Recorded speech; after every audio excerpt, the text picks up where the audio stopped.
That is defense opening statements in the Anthony Kirkland re-sentencing hearing for the death penalty trial out of Ohio. Quick recap, in 2010, Anthony Kirkland was sentenced to death by a jury for 2 additional murders. There were 5 murders total. But due to prosecutorial misconduct in closing arguments, basically what he said was that if you don't sentence the defendant to death, then they got 2 freebies. 2 murders are freebies because he was already serving life in prison for additional murders. He's a serial killer. With me is Ashley Willcott, and Ashley is here to help me analyze this case and break it down. Before we were on, we heard the opening statements from the prosecution, and now we're hearing the opening statements from the defense. And as usual, in all cases, an opening statement is you're going to tell them what you're going to tell them, you're going to give them that roadmap, and then hopefully you're going to show them exactly what you told them that you're going to show them so you have credibility. So right now the defense is saying that we're going to see all these mitigating factors, that he has a trauma in the past, that the experts are going to say that there's something wrong with his brain, that all of these circumstances are going to mitigate why he committed these crimes and therefore shouldn't be sentenced to death. What do you think? Or is there a good chance for that? Well, I do agree with you. That's what they're going to present. They have already stated they have 2 experts. I think that in this particular case, I haven't heard a lot of evidence of mitigating factors. So it's going to be interesting to hear what they really present. The second thing I'm going to point out is this defense attorney has a demeanor that, to me, is very slow-paced and articulating lots of details like the credentials of the expert. And I just don't know if the jury's going to be moved by that or more inclined to be somewhat bored by that. And I do think that comes into play.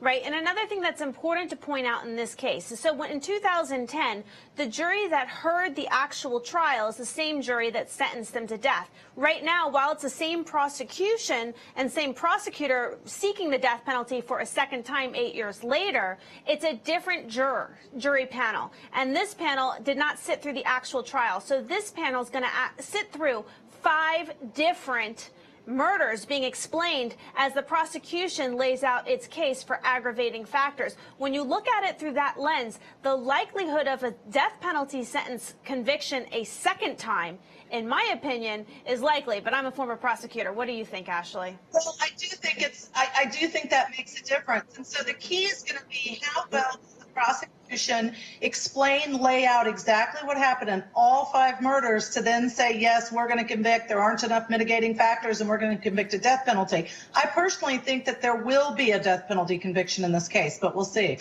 It's hard to imagine that there won't be a death penalty conviction when you're talking about 5 murders. All good points. We're going to continue to evaluate this case and go into the trial. But first, we have to take a quick break, so stick with us and stay tuned. There you have it. That is defense opening statements in the Anthony Kirkland death penalty resentencing hearing out of Ohio. As you can see, the defense is giving their opening statements of what we're going to hear that is obviously supposed to be mitigating factors, that even though he killed 5 people, that there is going to be pages and pages of expert reports and medical records, which is going to be presented to the jury so they can see for their own eyes and their own evaluation, and that there's diagnosis of depression and bipolar disorder and mood swings, and that his PET scan, the imaging of his brain, is going to show us that there was something obviously wrong with him, and therefore all of this should be mitigating factors to prevent him from having a death penalty sentence. With me is Ashley Willcott, here to evaluate this and dissect this case. I'm here saying he killed 5 people. So how can anything be mitigating for that? So let's play devil's advocate. The defense was just getting to the heart of the matter in their opening statement by saying, listen, there is statutory mitigating factor if there's any mental defect or disease that caused him to not be able to follow the law, basically. And now they're saying he went 8 times to the hospital to get admitted for bipolar, for major depressive disorder, and couldn't get help, and he tried. So now they're getting to their argument, which is mental defect or disease is a mitigating factor. Are they going to prove it or not? I don't know, but that's where we are on this case. Okay, good point. But he went 8 times to the hospital, and if you look at the timeline of when he tried to go and he couldn't get help, it was after he already committed all those murders. But we're going to come back and continue to look at this right after this quick break. Stay tuned here on Law&Crime. That's Patricia Crawford, the grandmother of Casonia Crawford, one of the victims that died at the hands of Anthony Kirkland. With me is trial judge Ashley Willcott. Ashley, as a trial judge, what do you make of this sentencing rehearing? I mean, these murders are pretty gruesome that they had to actually get a teeth sample to figure out if this was her body or not. And this isn't even the trial that for the death penalty sentence. This was for the life imprisonment sentence. I mean, are we wasting judicial resources?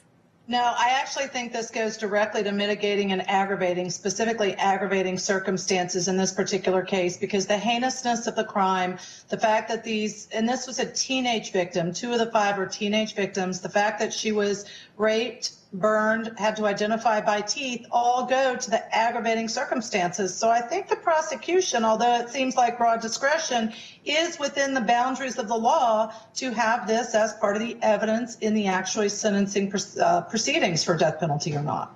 But isn't it enough evidence with the 5 murders than having to go through these gruesome details in front of a jury again? Do you agree with the appellate court's decision? Oh, I'm not going to say I agree with the appellate court's decision. I think that's something different. Do I respect that, made that decision? Sure. But the fact of the matter is, should they have to retry this case based on that one prosecutorial misconduct statement? I'm not convinced they should, because you're right. They're basically having to present all of the evidence again and utilize the resources. Hold that thought. Welcome back. Before the quick break, we had Ashley Willcott explaining to us her opinion on the death penalty case with Anthony Kirkland. Ashley, I wanted to give you the opportunity to finish that thought because I know you were cut off before we went into the break. Sure. The only thing I wanted to finish was that anytime you have a case like this where it's remanded for the death penalty, the prosecution necessarily needs to present a lot of evidence to make sense of the case and the aggravating circumstances for the jury. That's what we're seeing here. Right. So we're going to continue to monitor this trial. And right now we're going to go into testimony from Howard Grant. This is with the Cincinnati Police Department. And then Ashley and I are going to be back here to have some more in-studio analysis. Let's take a look. Welcome back. That is testimony from Howard Grant with the Cincinnati Police Department. And he is going over finding the victim's body, Cherie Crawford. With me is trial judge Ashley Willcott. Ashley, why is this important testimony and why does the jury need to hear this for a death penalty resentencing hearing? Sure. In my opinion, it's important because it's talking specifically about the aggravating factors and why they're claiming, the state is claiming that this defendant should, in fact, get a stiffer penalty. And it goes to the heinousness of the crime, how the teenager was murdered, and the fact they couldn't even identify the teenager because of the fact that he burned her. So it all goes to those aggravating circumstances they have to prove. What do you think here is the most aggravating? I mean, killing her is enough, isn't it? Well, you'd hope so, right? But I think that when you look at the defense and they have an opportunity to show mitigating factors, if all you say is he killed someone and they show good mitigating factors, you want to really up front put everything you can, front load it with every detail that makes it an aggravating circumstance. And the method of murder and everything he did to this body is significant. And do you feel like the jury is absorbing that information to do a death penalty sentence, or are they just absorbing this as, oh, another murder that this guy did and life in prison's enough? I think it depends on the exact testimony. So he's getting there in terms of the fact that they couldn't even identify the body and it was so burned and charred. And I think that's going to impact the jury's decision 100%. Absolutely. To have to identify a body with teeth records is aggravating enough. And then you're dealing with women and sexual assault. And then knowing that there's 5 murders, any panel of jurors that has common sense, well, I would think would sentence him to death. But you're the trial judge and you've seen this, you've seen cases in your own courtrooms many times. But we're going to go to a quick break, but stick with us. And then we're going to continue to evaluate this trial in the courtroom and here on Law&Crime. Stay tuned. What you're listening to right there is the defendant's police interview that was recorded. And as you can hear, the police are asking the defendant questions. This is Anthony Kirkland, and he is standing trial with his death penalty resentencing hearing. And we are hearing him answer questions about one of the victims. With me is trial judge Ashley Willcott. Ashley, what do you make of listening to the defendant's own words in this deposition transcript? Or not deposition, I'm sorry, interrogation.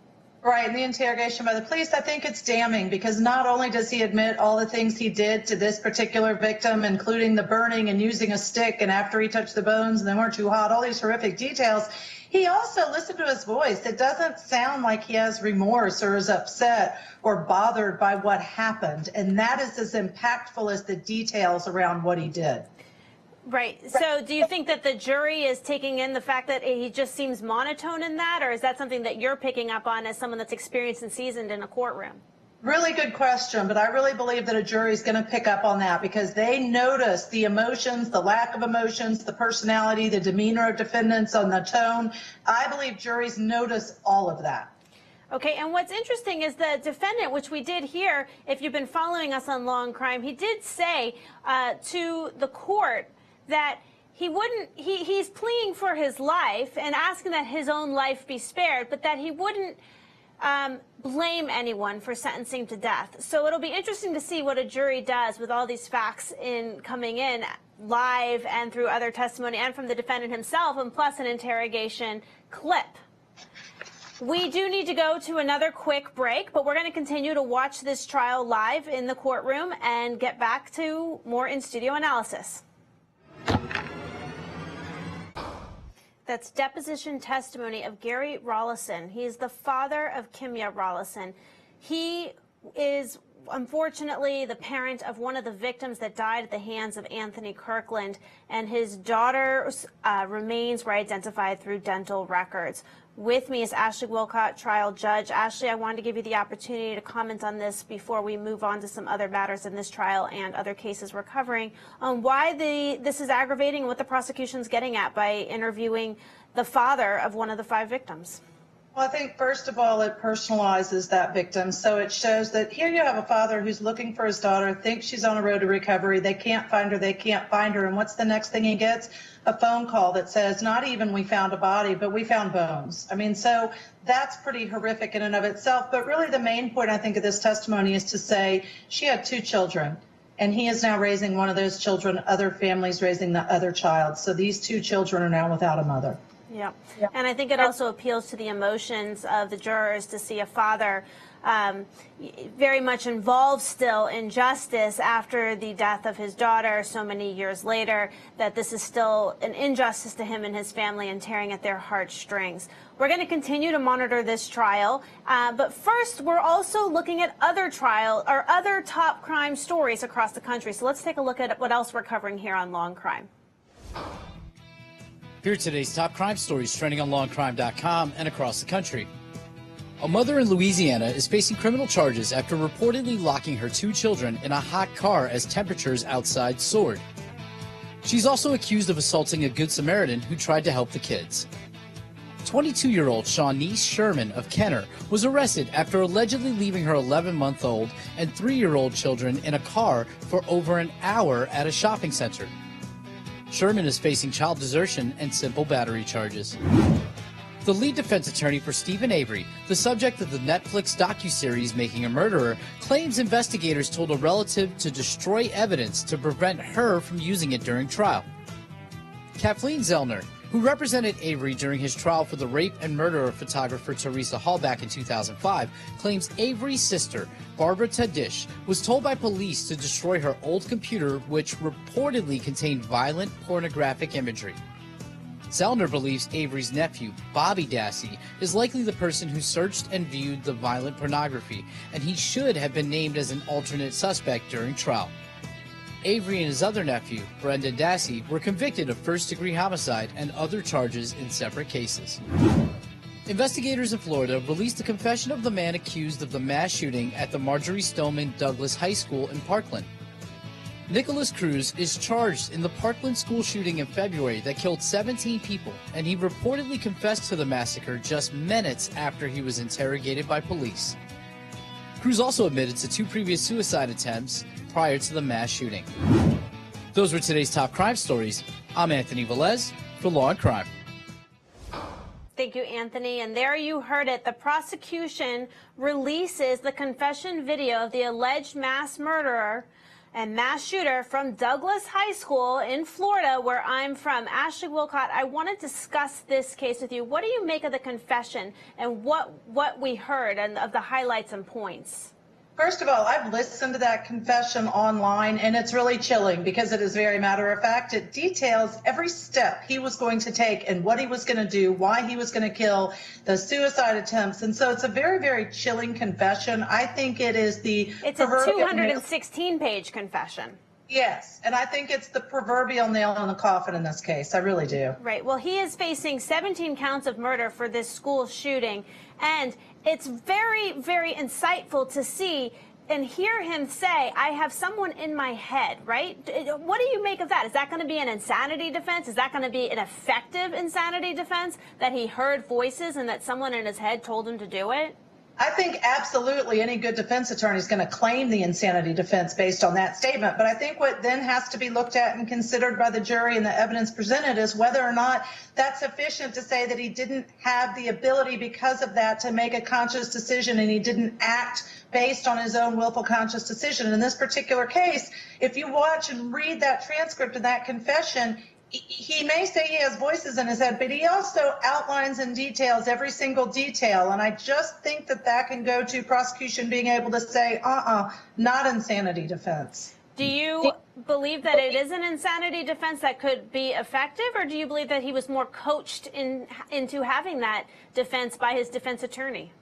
I do not believe, based on my reviewing of the confession, that he is really going to get away with insanity defense. I think there are too many details, and I think that he's smart. And so I think that he came up with this to say, this is why I did it. Right. Too many lives were lost here, probably to garner sympathy for an insanity defense. What about how he says in his interview of the confession, kill me, just effing kill me? Right. Okay. I mean, I personally don't give that a lot of credence because, yes, he may have issues and problems, but look at what he did. So to me, I don't know, that just doesn't do much for me personally. I mean, it seems almost like an oxymoron. Here he is giving a confession and trying to avoid and willing to plead guilty to avoid the death penalty. But then in his confession, he's saying, kill me, just effing kill me.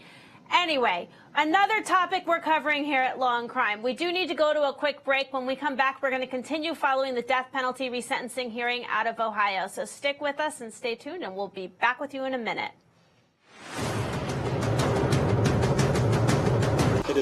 That's Sergeant Jennifer Mitch of the Cincinnati Police Department discussing finding of Kimya's body. With me is trial judge Ashley Willcott. Ashley, what is the prosecution getting at by having her testify and walk us through the finding of her body? Again, I think it's the aggravating circumstances, because you'll notice there's no body. There's no one that they could even identify. All they found were bones, and the next step was to say they were from an African-American woman. So that denotes— Which was a pretty big age spread. They said between 20 years old and 70 years old. Right. Excellent point. So, you look at this, and it's like, what type of heinous crime is going to result in bones that they can't even identify? Right. Okay, Ashley, well, thank you so much for joining us. I know you have to jump off and get back to the practice of law in your profession, but thanks for joining us, and we look forward to having you back here soon. Thanks so much, Carissa. All right, so we're going to continue coverage in this case, and next we have the defendant's police interview, and from there we'll have more in-studio analysis.